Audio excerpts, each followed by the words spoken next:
Ang unang sinag ng bukang liwayway ay halos hindi pa ganap na nasisilip mula sa kalawakan, tanging isang manipis na piraso lamang ng mapusyaw na kahel at kulay rosas ang bahagyang nagpapahiwatig ng papalapit na paglitaw ng araw sa silangan. Gayunpaman, sa loob ng kwarto ni Alexa tila may isang malaking mabigat na tilon nang bumabalot sa lahat ng sulok, hinaharangan ng anumang pagtatangka ng liwanag na makapasok ang lamig na dala ng aircon na naiwan niyang nakabukas buong magdamag ay tila umaabot hanggang sa kaibuturan ng kanyang mga buto, isang pakiramdam na mas matindi pa kaysa sa karaniwan.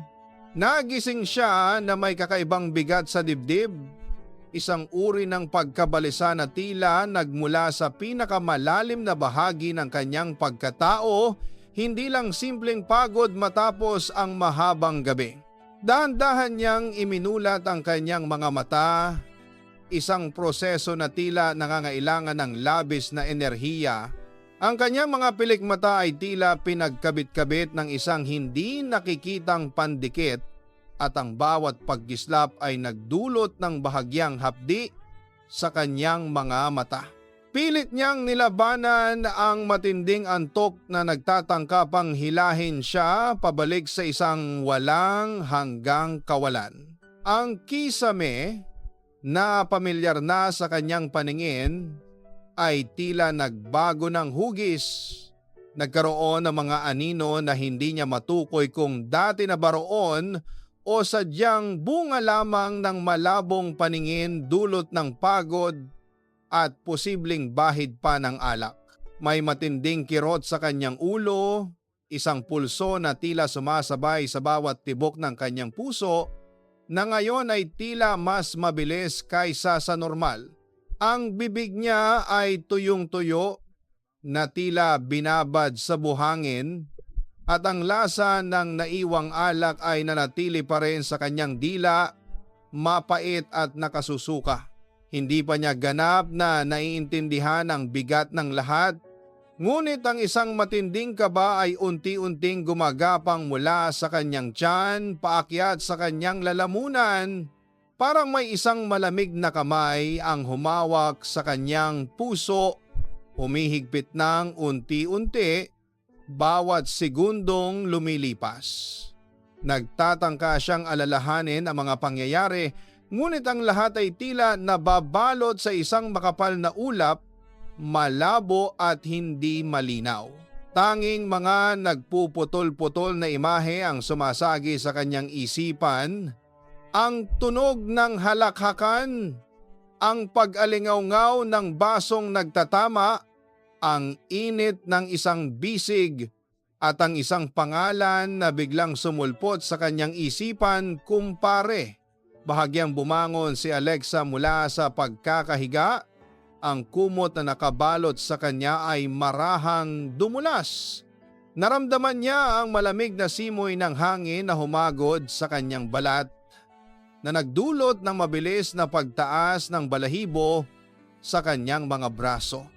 Ang malambot na unan ay iniwan niya sa tabi na tila may kakaibang bigat din na naiwan doon. Ang bawat galaw ay tila isang pagsubok, ang bawat himaymay ng kanyang kalamnan ay tila sumisigaw ng protesta. Dahan-dahan siyang naupo sa gilid ng kama. Ang kanyang mga paa ay marahang inilapag sa malamig na sahig. Ang pagdampi ng mga ito sa matigas na sahig ay nagdulot ng bahagyang lamig na kumalat mula sa talampakan paakyat sa kanyang mga binti, isang simpleng sensasyon na tila nagpapahiwatig ng pagbabalik niya sa realidad. Napakatahimik ng kwarto. Maliban sa mahinang ugong ng aircon at ang bahagyang lagaslas ng tubig mula sa faucet sa banyo, ang katahimikan ay tila nakabibingi na nagpapalakas pa sa tunog ng kanyang sariling paghinga. Napansin niya ang isang nag-iisang hibla ng sinulid na nakakabit sa kumot, marahang umuugoy-ugoy sa hangin na dala ng aircon. tila isang maliit na bandila na nagbababala sa isang paparating na bagyo. Nakatingin lamang siya rito, ang kanyang isip ay blanko sa isang iglap, pilit na iniiwasan ng anumang pagtatangka ng kanyang utak na muling balikan ng nakaraang gabi. Ilang minuto ang lumipas, tila walang katapusan bago siya nagkaroon ng sapat na lakas upang tumayo. Ang kanyang mga tuhod ay medyo nanginig at kinailangan pa niyang kumapit sa gilid ng kanyang kama upang mapanatili ang kanyang balanse. Ang kanyang mga mata ay nanatiling nakatitig sa sahig, umiiwas sa salamin na nakasabit sa dingding, na alam niyang magpapakita ng isang mukhang puno ng pagod, pagkabalisa at marahil isang anino ng pagsisisi. Naglakad siya patungo sa banyo, ang bawat hakbang ay mabigat at maingat, tila naglalakad sa mga bubog. Ang tunog ng kanyang mga paa na dumadampi sa sahig ay tila nag-iingay sa kanyang mga tainga, na parang bawat galaw niya ay nagdudulot ng isang eko ng kanyang mga isipin. Pagpasok niya sa banyo, agad niyang binuksan ang gripo. Ang malamig na tubig ay marahang dumaloy, nagdadala ng isang bahagyang amoy ng chlorine. Nagpuno siya ng tubig sa kanyang mga palad at dahan-dahang ipinahid sa kanyang muka. Ang lamig ng tubig ay tila isang shock na nagpabalik sa kanya sa kasalukuyan kahit na sa maikling sandali lamang. Tiningnan niya ang kanyang refleksyon sa salamin, ang kanyang mga mata ay namumula at may mga malalabong bilog sa ilalim nito. Ang kanyang buhok ay magulo at ang kanyang labi ay tuyo. May isang kakaibang tingin sa kanyang mga mata, isang halo ng pagkalito, takot at isang uri ng malalim na kalungkutan na tila hindi niya pa nararanasan noon. Hindi niya matandaan kung kailan huling nagkaroon ng ganoong tingin ang kanyang mga mata. Sa isang sandali, tila nakita niya ang sarili bilang isang estranghero, isang tao na hindi niya ganap na kilala. Nag-umpisa siyang magsipilyo. Ang minty na lasa ng toothpaste ay bahagyang nakapagpagaan sa kanyang pakiramdam kahit papaano. Habang nagsisipilyo, muling nagbalik ang mga alaala. Mas malinaw na ngayon ang ilaw sa sala, ang musika, ang tawa ni Kate, ang kanyang matalik na kaibigan, ang mainit na yakap ni Kate nang dumating siya, at pagkatapos si kumpare, ang asawa ni Kate, si Carlo, ang kanyang nakakahawang ngiti, ang kanyang mga biro, ang kanyang presensya na laging nagbibigay buhay sa anumang pagtitipon. Sila ay magkakakilala na sa mahabang panahon, simula pa noong high school, kung saan sila ni Kate ay naging matalik na magkaibigan. Si Carlo, noon pa man, ay naging bahagi na ng kanilang mundo bilang isang kaibigan at kalaunan bilang asawa ni Kate. Ang kanilang pagkakaibigan ni Kate ay isang pundasyon sa kanyang buhay. Sa loob ng halos 2 dekada, sila ay naging magkasama sa bawat yugto ng kanilang buhay, sa mga luha, sa mga tawa, sa mga pagkabigo at sa mga tagumpay. Si Kate ang kanyang sandalan, ang kanyang kumpidente, ang taong laging nakakaintindi sa kanya nang walang pasubali, at si Carlo bilang asawa ni Kate ay natural na naging malapit din sa kanya. Siya ay tulad ng isang kapatid na lalaki, isang katuwang sa mga pagtitipon, isang kasama sa pagtawa at pagbibiro. Ang kanilang relasyon ay laging malinaw, laging may hangganan hanggang kagabi. Ang mga pangyayari kagabi ay dahan-dahang bumubuo, piraso-piraso, tulad ng isang puzzle na unti-unting nabubuo sa kanyang isipan. Ang kanilang inuman, ang selebrasyon ng kaarawan ng pinsan ni Carlo, hindi naman iyon isang malaking pagtitipon. tanging iilang malalapit na kaibigan at pamilya. Dumating si Alexa ng medyo huli, galing sa isang kaganapan sa trabaho. Sinalubong siya ni Kate ng isang mahigpit na yakap na may bahid na amoy ng alak sa hininga. "Uy, akala ko hindi ka na darating. Ang tagal mo naman," sabi ni Kate na may malakas na tawa. "Late lang ako, Kate. Alam mo naman ang traffic," sagot niya habang kinikiliti ang tagiliran ng kaibigan. Nandoon na si Carlo, nakaupo sa gilid ng mesa, nagkukwentuhan kasama ang ilang pinsan. Kumaway lamang siya kay Alexa na may nakangiting mukha. Ang gabi ay umusad ng mabilis.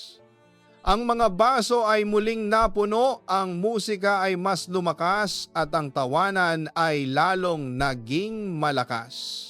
Hindi na malayan ni Alexa kung gaano karaming shot na ang kanyang nainom.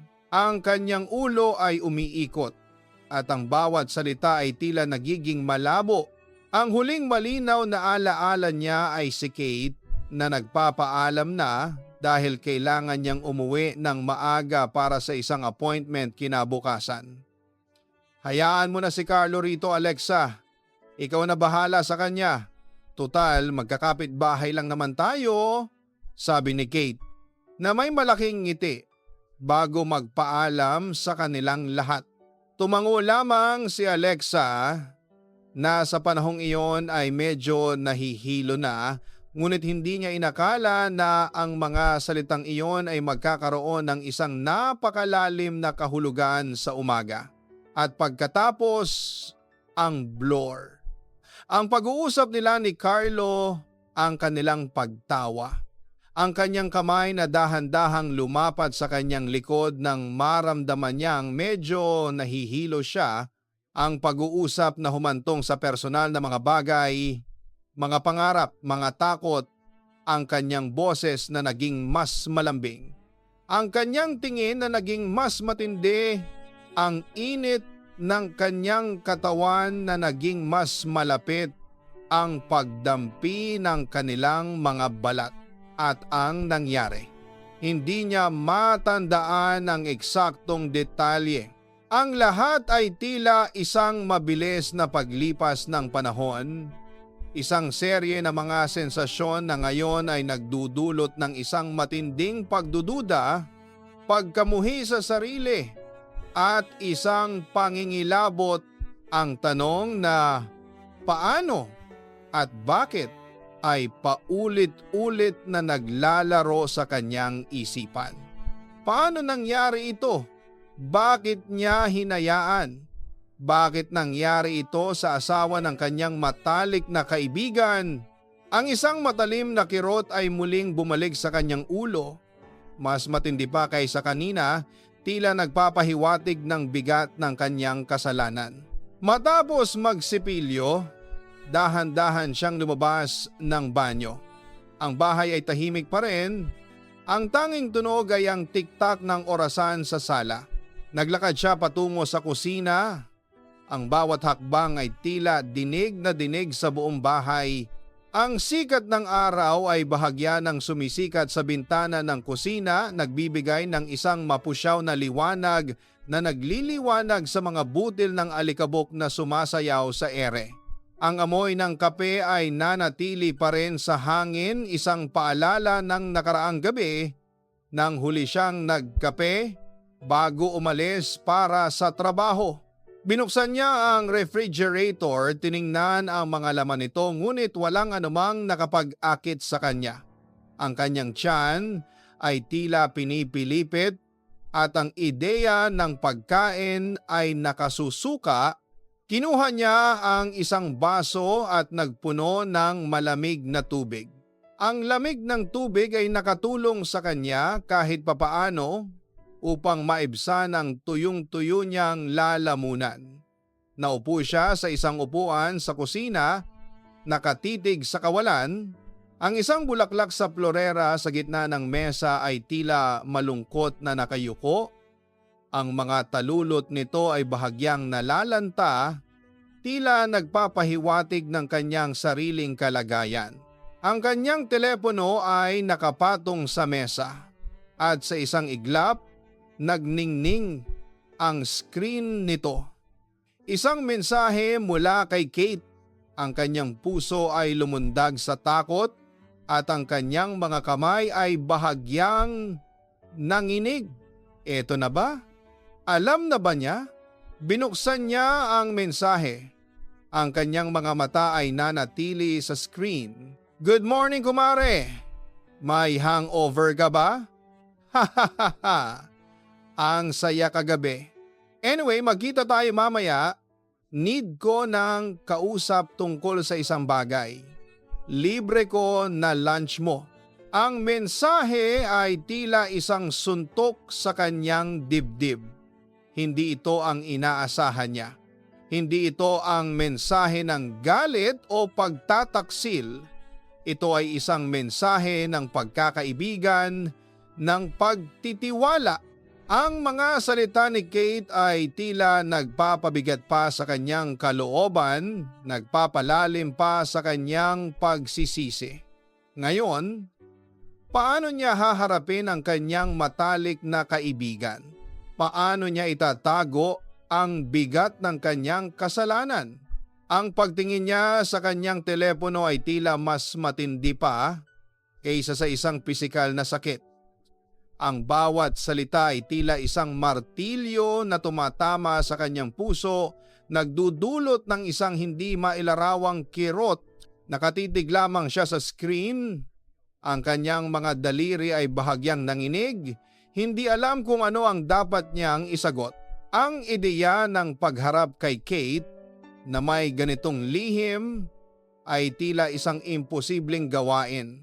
Ang kanilang pagkakaibigan na matagal nang naging sandalan niya ay ngayon tila nababalot sa isang anino, isang lihim na maaaring magwasak sa lahat ng kanilang pinagsamahan, ang amoy ng kape sa hangin, ang malamig na tubig sa kanyang baso, ang nalalantang bulaklak sa mesa, lahat ay tila nagiging simbolo ng kanyang pagkadapa, ng kanyang pagkakamali. Ang simula ng araw ay hindi pa ganap na nasisiyahan. Ngunit para kay Alexa, tila ito na ang pinakamahabang umaga sa kanyang buong buhay. Ang bawat sandali ay tila isang pagsubok at ang bawat hininga ay tila nagdadala ng bigat ng 1,000 lihim. Ang gabi ay tapos na, ngunit ang mga bunga nito ay ngayon pa lamang nagsisimula. Ang pagtingin ni Alexa sa kanyang telepono ay tila mas matindi pa kaysa sa isang pisikal na sakit. Ang bawat salita ay tila isang martilyo na tumatama sa kanyang puso, nagdudulot ng isang hindi mailarawang kirot. Nakatitig lamang siya sa screen. Ang kanyang mga daliri ay bahagyang nanginig.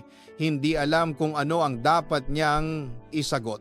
Ang ideya ng pagharap kay Kate na may ganitong lihim ay tila isang imposibleng gawain. Ang kanilang pagkakaibigan na matagal nang naging sandalan niya ay ngayon tila nababalot sa isang anino. Isang lihim na maaaring magwasak sa lahat ng kanilang pinagsamahan. Ang amoy ng kape sa hangin, ang malamig na tubig sa kanyang baso, ang nalalantang bulaklak sa mesa, lahat ay tila nagiging simbolo ng kanyang pagkadapa, ng kanyang pagkakamali. Ang simula ng araw ay hindi pa ganap na nasisiyahan, ngunit para kay Alexa, tila ito na ang pinakamahabang umaga sa kanyang buong buhay. Ang bawat sandali ay tila isang pagsubok. At ang bawat hininga ay tila nagdadala ng bigat ng 1,000 lihim. Ang gabi ay tapos na, ngunit ang mga bunga nito ay ngayon pa lamang nagsisimula.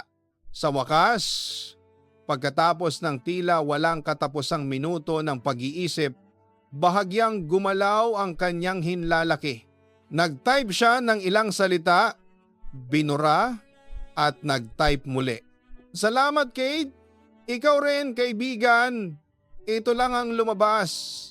Isang simpleng tugon na nararamdaman niyang napaka-plastic, isang manipis na belo na nagtatago ng isang napakalaking katotohanan.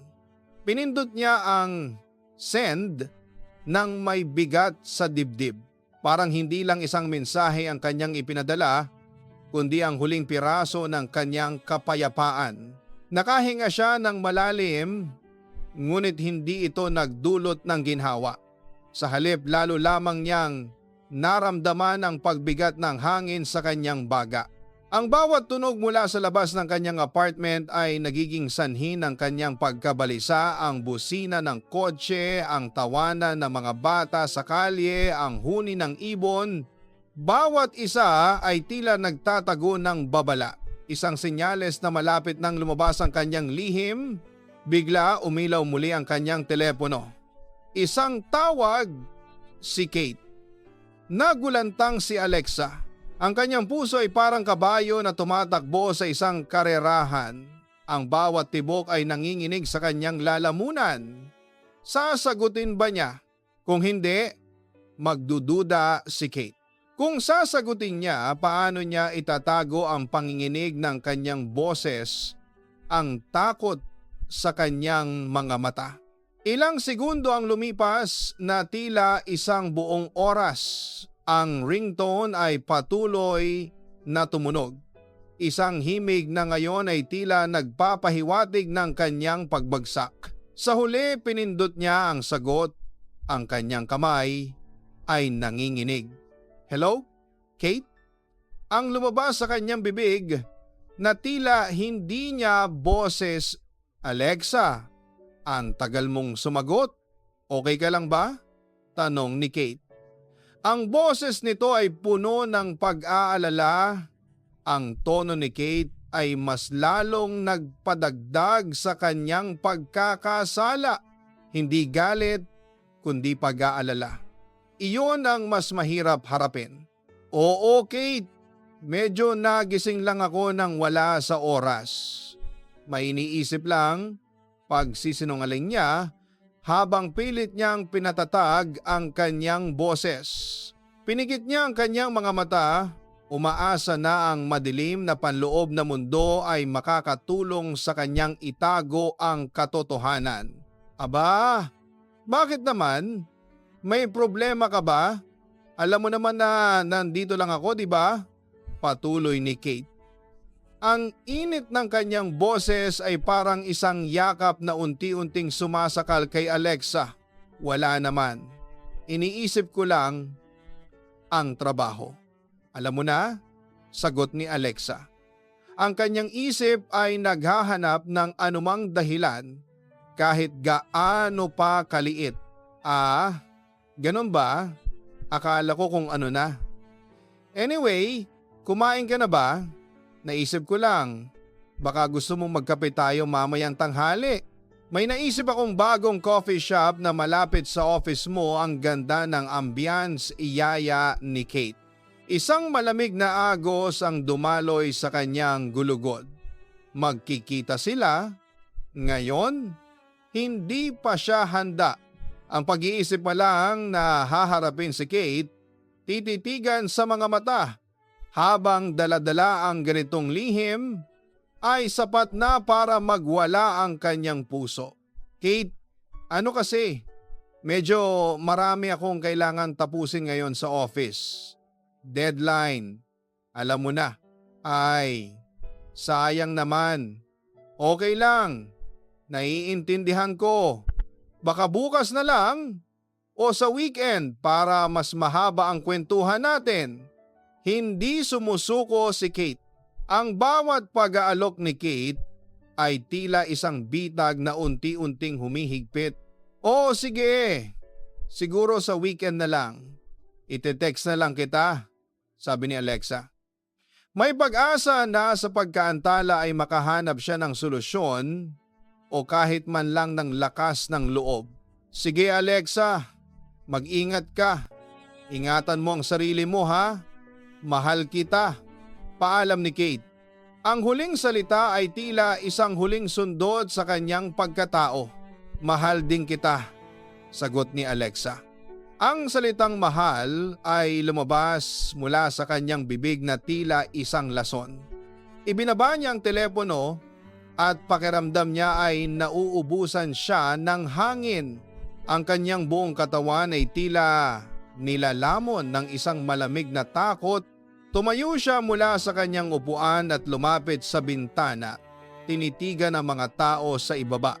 Ang lahat ay abala sa kanilang sariling buhay. Walang ideya sa kanyang pasakit. Ang araw ay nagpapatuloy ngunit para kay Alexa tila huminto ang mundo. Ang bawat hininga ay isang pagsisikap.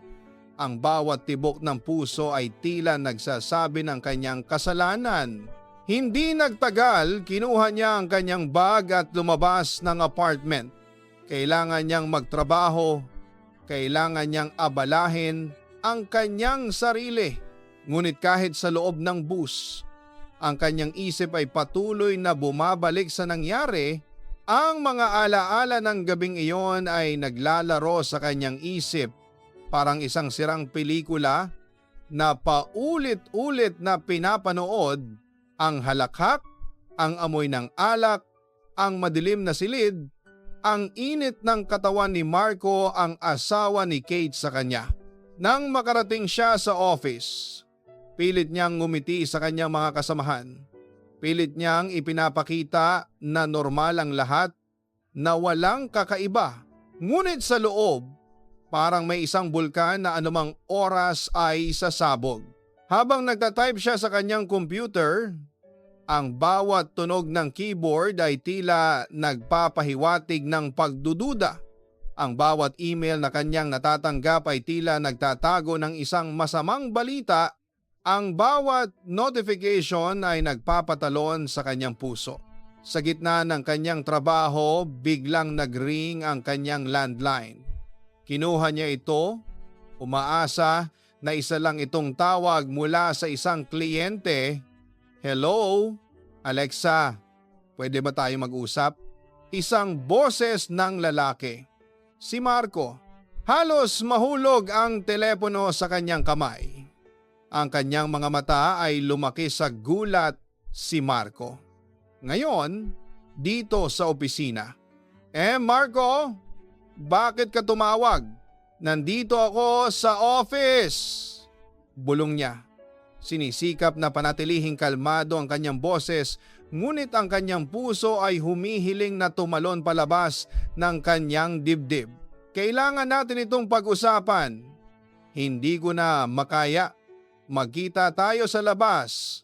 Mamayang lunch, sabi ni Marco. Ang kanyang boses ay bahagyang desperado. Pero paano si Kate? Mas makakabuti kung mag-usap tayo bago pa man may mangyari, giit ni Marco. Ang kanyang boses ay mababa, halos hindi marinig, ngunit ang bigat ng mga salitang iyon ay sapat na para maramdaman ni Alexa ang matinding kaba. Sige, halos hindi na siya nakahinga. Sa parke sa tapat ng office, tanghali, ibinaba niya ang telepono. Ang kanyang mga kamay ay nanginginig, ang kanyang noo ay pinagpapawisan. Si Marco, ang huling taong gusto niyang makausap, ang huling taong gusto niyang makita. Ngunit kailangan nilang mag-usap. Hindi ito matatapos nang hindi sila naghaharap. Ang mga sumunod na oras ay tila walang katapusan. Ang bawat minuto ay parang isang martilyo na tumatama sa kanyang ulo. Pilit niyang sinasagot ang mga tawag, nagtatype sa computer, ngunit ang kanyang isip ay malayo. Ang bawat kasamahan na dumadaan ay tinitingnan niya ng may pagdududa. Iniisip kung may alam na ba sila. Ang kanyang balat ay tila nakikiliti, bawat galaw ay may takot Nang tumunog ang bell para sa lunch break, pakiramdam niya ay isang preso na papunta sa bitayan. Dahan-dahan siyang tumayo. Ang kanyang mga binti ay tila gelatina. Kinuha niya ang kanyang bag at dahan-dahang lumabas ng opisina. Ang sikat ng araw sa labas ay tila masyadong maliwanag, masyadong mapanghusga. Naglakad siya patungo sa parke. Ang bawat hakbang ay mabigat. Ang mga dahon na nahuhulog sa kanyang dinaraanan ay tila nagpapahiwatig ng nalalapit na pagbagsak. Ang mga tawanan ng mga bata sa playground ay tila isang malupit na paalala ng kanyang nawawalang inosensya. Nakita niya si Marco na nakaupo sa isang bangko sa ilalim ng isang malaking puno. Ang kanyang likod ay nakaharap sa kanya. Ang kanyang tindig ay tila mabigat din, puno ng pag-iisip. Dahan-dahan siyang lumapit. Ang kanyang puso ay halos lumukso mula sa kanyang dibdib. Marco, bulong niya. Lumingon si Marco. Ang kanyang mukha ay guhit-guhit ng pag-aalala at pagod. Ang kanyang mga mata ay pulang-pula, tila hindi siya natulog ng maayos. Alexa, ang boses niya ay malalim, punong-puno ng damdamin. Umupo si Alexa sa tabi niya, ngunit may distansya pa rin. Ang katahimikan sa pagitan nila ay tila mas malakas pa kaysa sa anumang ingay. Ang hangin ay tila huminto sa pag-ihip. Ang mundo ay tila naghihintay. Kailangan natin itong pag-usapan, simula ni Marco. Ang kanyang boses ay halos hindi marinig. Ang nangyari, hindi dapat nangyari. Hindi makatingin si Alexa sa kanya. Ang kanyang mga mata ay nakatuon sa lupa, sa mga mumunting bato na nagkalat sa kanyang paanan. Alam ko halos hindi niya masabi. Nababaliw na ako kakaisip. Si Kate, siya ang asawa ko. Siya ang pinakamatalik mong kaibigan. Paano natin nagawa ito? Tanong ni Marco. Ang kanyang boses ay tila may halong pagkadismaya at pagsisisi. Lasing tayo, Marco. Hindi tayo nakapag-isip ng maayos, depensa ni Alexa, ngunit ang bawat salita ay parang isang kasinungalingan sa kanyang sarili. Lasing sila, oo. Pero ang aksidente ba talaga ang lahat? Ang init ba ng sandaling iyon ay puro dahil lang sa alak? Lasing. Pero may nangyari pa rin. At hindi ko alam kung paano ito itago kay Kate. Kung paano ko siya haharapin, sabi ni Marco. Ang kanyang mga kamay ay pinaglaruan ng isang maliit na bato. Hindi ko rin alam, pero kailangan nating magpanggap na walang nangyari para kay Kate. Hindi niya kailangang malaman, pakiusap ni Alexa. Ang ideya na malaman ni Kate ang lahat ay parang isang bangungot na ayaw niyang maging totoo, pero hanggang kailan? Sa tuwing titingnan ko si Kate sa mata, nararamdaman ko ang bigat ng aking kasalanan. Sa tuwing nakikita kitang magkasama, lalo akong nagu-guilty, sabi ni Marco. Ang kanyang boses ay unti-unting lumalakas. Huwag kang magpadalos-dalos, Marco. Masisira ang lahat. Ang pagkakaibigan namin ni Kate, ang pamilya nyo, mawawala ang lahat. Halos lumuha si Alexa. Ang sitwasyon ay tila isang bangin na papalapit sa kanila. Pero hindi ako makatulog. Hindi ako makakain. Sa tuwing yayakapin ko si Kate, pakiramdam ko ay niloloko ko siya. Ang daming tanong sa isip ko, bakit nangyari? Bakit tayo? Bakit ngayon? Si Marco ay bumaling sa kanya. Ang kanyang mga mata ay puno ng pagkabagabag. Nagising ako kaninang umaga at nakita ko si Kate na natutulog sa tabi ko at ang una kong naisip ay, ikaw. Ikaw ang nasa isip ko Alexa, hindi ito tama. Ang kanyang mga salita ay tila isang matalim na sibat na tumusok sa puso ni Alexa. Hindi niya alam kung ano ang sasabihin.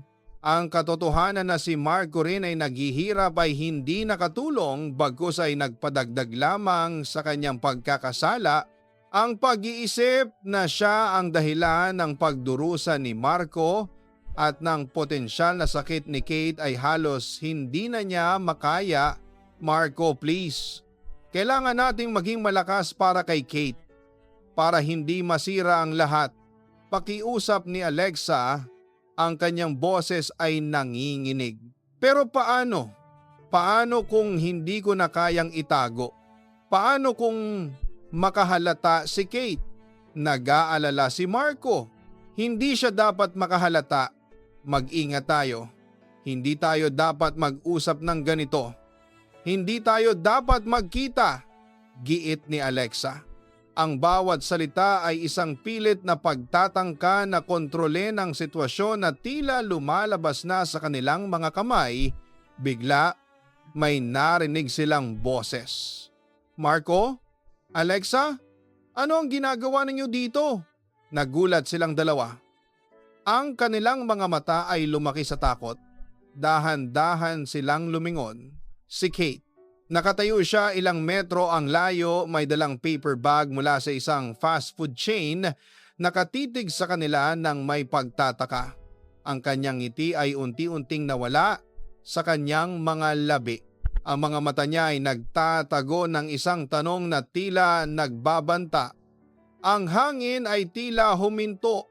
Ang mundo ay tila naghihintay ng kanilang sagot. Ang bawat tibok ng puso ni Alexa ay tila isang huling hininga.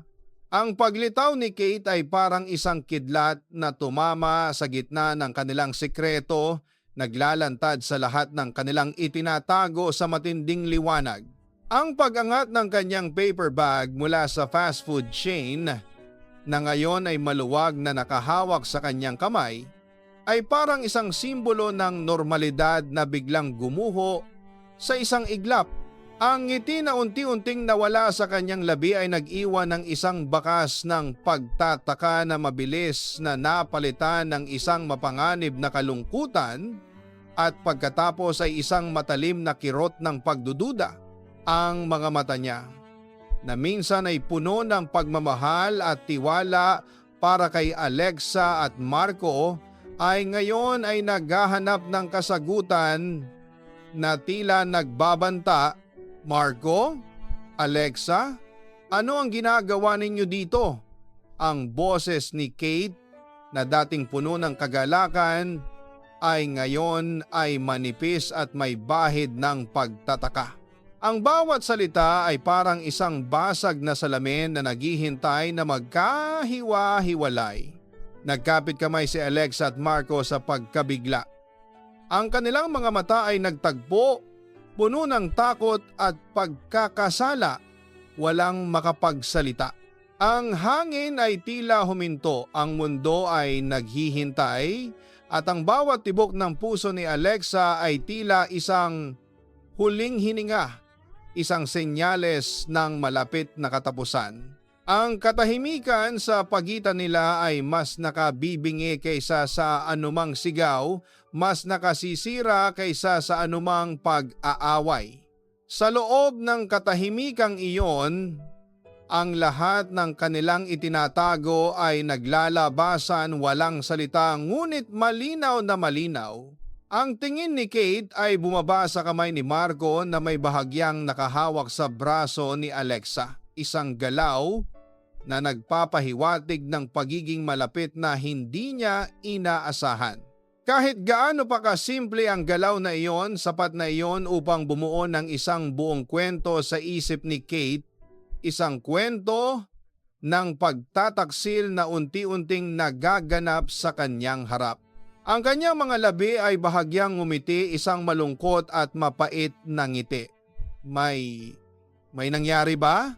Ang tanong niya ay hindi na naghihintay ng sagot, kundi nagpapahayag na ng kanyang pagkaunawa.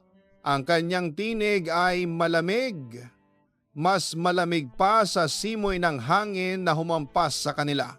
Kate, wala. Nag-uusap lang kami. Pilit na paliwanag ni Alexa, ngunit ang kanyang boses ay nanginginig at ang kanyang mga salita ay tila hungkag at walang laman. Ang pagtatago ng katotohanan sa loob ng matagal na panahon ay bumalik upang parusahan siya, at ngayon, sa harap ng kanyang pinakamatalik na kaibigan, hindi na niya kayang itago pa. Ang kanyang mukha ay namumutla at ang pawis ay lumamig sa kanyang noo. Nag-uusap sa ganitong lugar, sa ganitong oras. Binalingan ni Kate si Marco. Ang kanyang mga mata ay nagpapakita ng isang kirot na mas matalim pa sa anumang galit. Marco, asawa kita. Ano ang ibig sabihin nito? Ang bawat salita ay parang isang latigo na humahampas sa kanilang mga kaluluwa. Walang maisagot si Marco.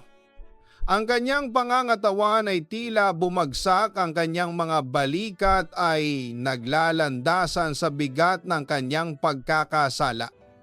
Ang pagtatangkang magtago ay nagdulot lamang ng mas matinding sakit. Ang kanyang pagmamahal kay Kate ay tunay, ngunit ang isang sandali ng kalaswaan at ang kasunod na pagtatago ay lumikha ng isang malalim na sugat na maaaring hindi na maghilom. Kate, patawarin mo ako. Ang kanyang tinig ay halos bulong, puno ng paghihirap. Ang patawarin mo ako ay sapat na. Sapat na upang kumpirmahin ang lahat ng takot ni Kate.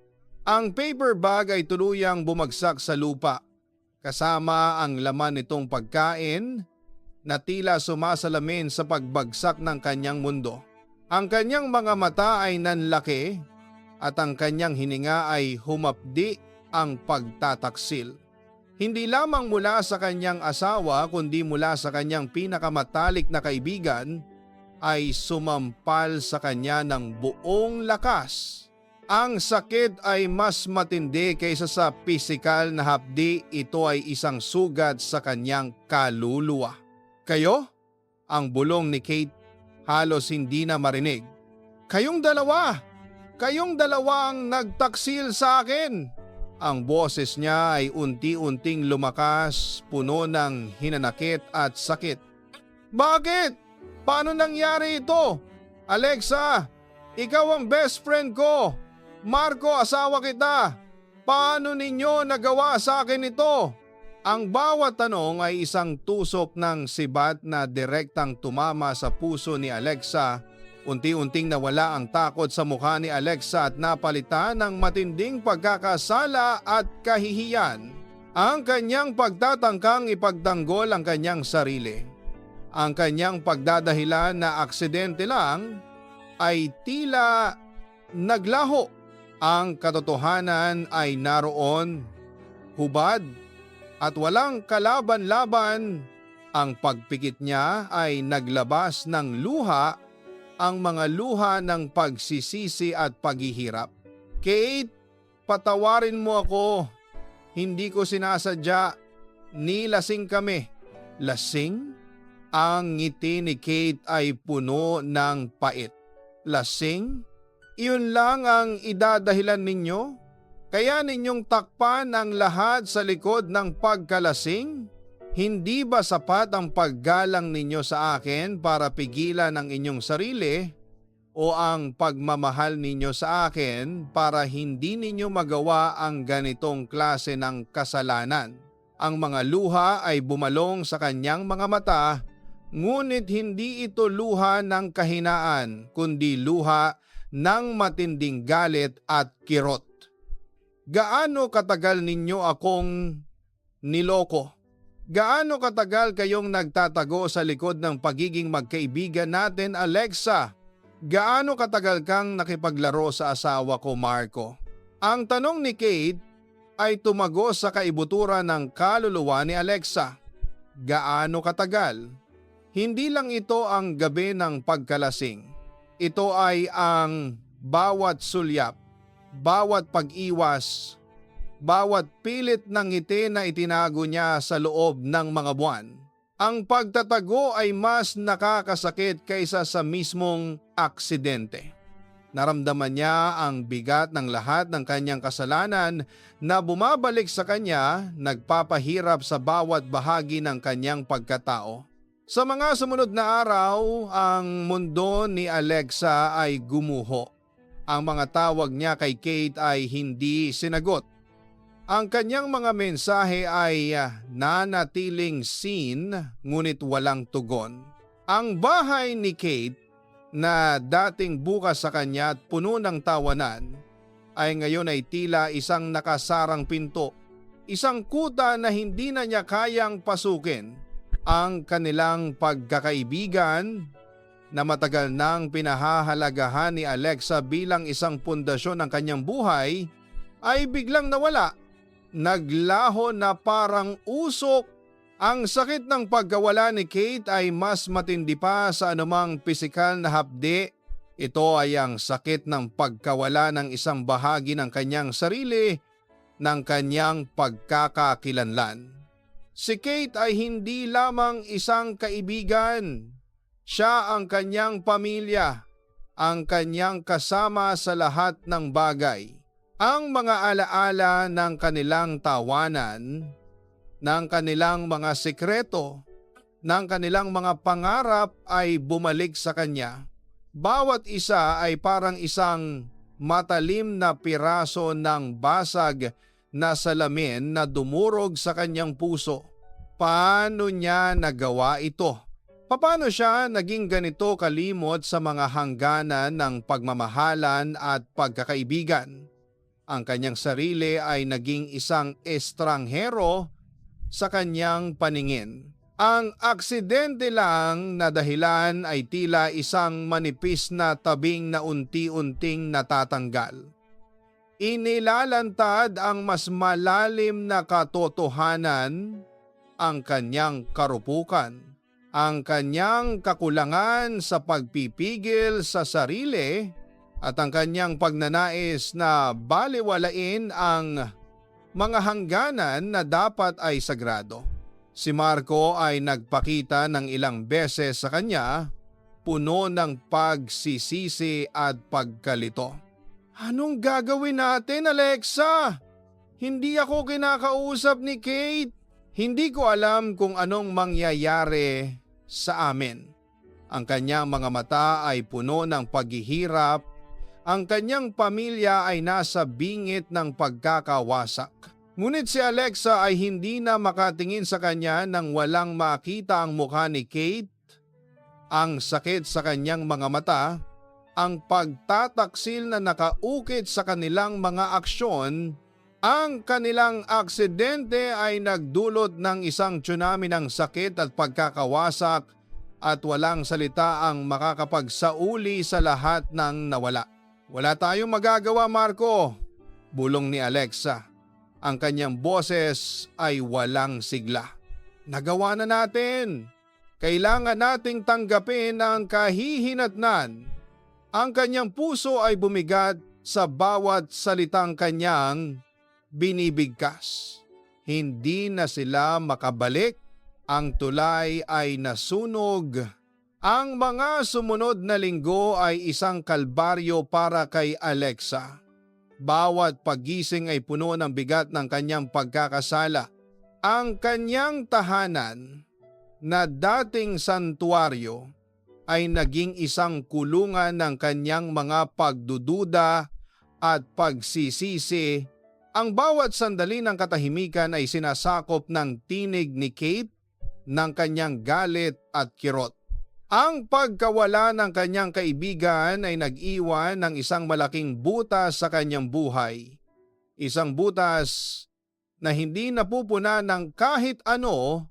Nagsimula siyang magnilay. Ang mga salita mula sa kumpare na kwento ay bumalik sa kanyang isipan. Nararapat lang na may hangganan ang pagiging dikit sa isang kaibigan. Dahil pag ang limitasyon ay kinalimutan, Baka umiral ang karupukan at makagawa ng kasalanan. Ngayon niya lamang lubos na naintindihan ang kahulugan ng mga salitang iyon. Ang kanyang karupukan ang nagtulak sa kanya sa isang landas ng pagtataksil, isang landas na hindi na niya kayang balikan. Ang pagkalasing ay hindi dahilan kundi isang katalista na naglabas ng mga nakatagong kahinaan. Ang pagiging dikit sa asawa ng kanyang kaibigan ay lumampas sa hangganan at ang resulta ay isang sakit na hindi na kayang burahin.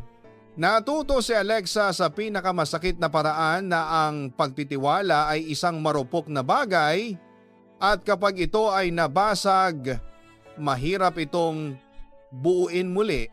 Naintindihan niya na ang tunay na pagkakaibigan ay hindi lamang tungkol sa pagbabahagi ng tawanan, kundi pati na rin sa paggalang sa mga limitasyon at pagprotekta sa mga relasyon ng isa't isa. Ang kanyang pagmamahal kay Kate ay tunay, ngunit ang kanyang mga aksyon ay nagpatunay ng kabaligtaran. Ang pagkakasala ay hindi lang sa paggawa ng mali, kundi pati na rin sa pagtatago nito sa pagpapahintulot na lumaki ang kasinungalingan hanggang sa ito ay bumalik at sumira sa lahat. Nagsimula siyang bumuo ng bagong buhay malayo kay Kate at Marco. Binawasan niya ang kanyang social media presensya, iniwasan ang mga lugar na madalas nilang puntahan. Ang kanyang pagtatangkang makahanap ng kapatawaran ay nagsimula sa kanyang sarili. Hindi siya humingi ng kapatawaran kay Kate dahil alam niyang hindi pa ito handa at marahil ay hindi kailanman magiging handa. Ang tanging kapatawarang maibibigay niya ay ang pagtanggap sa kanyang mga pagkakamali at ang pagtiyak na hindi na niya muling gagawin ang parehong pagkakamali. Isang araw, ilang taon na ang lumipas, naglalakad si Alexa sa isang parke. Ang mga dahon ng taglagas ay nagbibigay ng kulay sa paligid, ngunit ang kanyang puso ay nanatiling may bahid ng kulay abo. May nakita siyang isang pamilya na nagpipiknik sa ilalim ng isang malaking puno. Isang babae ang tumatawa habang hinahabol ang kanyang mga anak at isang lalaki ang abala sa pagkuha ng litrato. Biglang bumilis ang tibok ng puso ni Alexa. Si Kate at si Marco, hindi sila nagbago. Si Kate ay masaya, ang kanyang mga mata ay kumikinang habang tumitingin sa kanyang mga anak at kay Marco, si Marco ay may ngiti sa kanyang labi, ang kanyang kamay ay nakahawak sa bewang ni Kate, isang senyales ng pagmamahal at pagpapatawad. Ang kanilang pamilya ay buo, tila nakabangon na mula sa pagkakawasak na dulot ng kanilang ginawa. Naramdaman ni Alexa ang isang matinding kirot sa kanyang puso. Ito ay isang halo ng kaligayahan para kay Kate at Marco at isang malalim na kalungkutan para sa kanyang sarili. Ang kanilang pagpapatawad sa isa't isa ay nagbigay sa kanila ng ikalawang pagkakataon. Ngunit para kay Alexa, ang pagkakataon na iyon ay hindi na darating. Ang kanyang posisyon sa buhay ni Kate ay permanenteng nawala. Ang kanyang pagkakaibigan ay isang bagay na nakaraos na lamang sa kanyang alaala. Dahan-dahan, lumiko si Alexa at naglakad palayo, pinipigilan ng luha na muling bumalong sa kanyang mga mata. Hindi niya gustong sirain ang perpektong larawan ng kaligayahan ni Kate. Ang kanyang presensya ay magiging isang paalala ng sakit, isang anino na hindi dapat sumira sa kanilang liwanag. Sa paglakad niya, naramdaman ni Alexa ang lamig ng hangin na humahampas sa kanyang balat. Ang bawat hakbang ay isang patunay ng kanyang pagtanggap sa kanyang kapalaran. Natuto siya ng isang aral na masakit at walang katapusan. Ang mga limitasyon sa pagkakaibigan at pagmamahal ay hindi dapat baliwalain. Ang pagtataksil ay may presyo at ang presyong iyon ay ang pagkawala ng tiwala, ng pagkakaibigan at ng isang bahagi ng kanyang sarili. Sa kanyang pag-iisa, natagpuan ni Alexa ang isang uri ng katahimikan. Hindi ito kaligayahan, ngunit ito ay kapayapaan. Ang kapayapaan na dulot ng pagtanggap sa kanyang mga pagkakamali at ang pagpapalaya sa kanyang sarili mula sa pagkakasala sa pamamagitan ng pagharap sa mga kahihinatnan. Ang kanyang puso ay nanatiling may peklat. Isang paalala ng isang pagkakaibigan na nasira, ng isang pagtitiwala na nawala at ng isang aral na hindi na niya kailanman malilimutan. Ang kanyang huling sulyap sa pamilya ni Kate, masaya at buo, ay nanatili sa kanyang isip. Isang malungkot at matamis na paalala ng kung ano ang nawala at kung ano ang kanyang pinagsisihan na nag-iwan sa kanya ng isang anino ng lungkot na mananatili habang buhay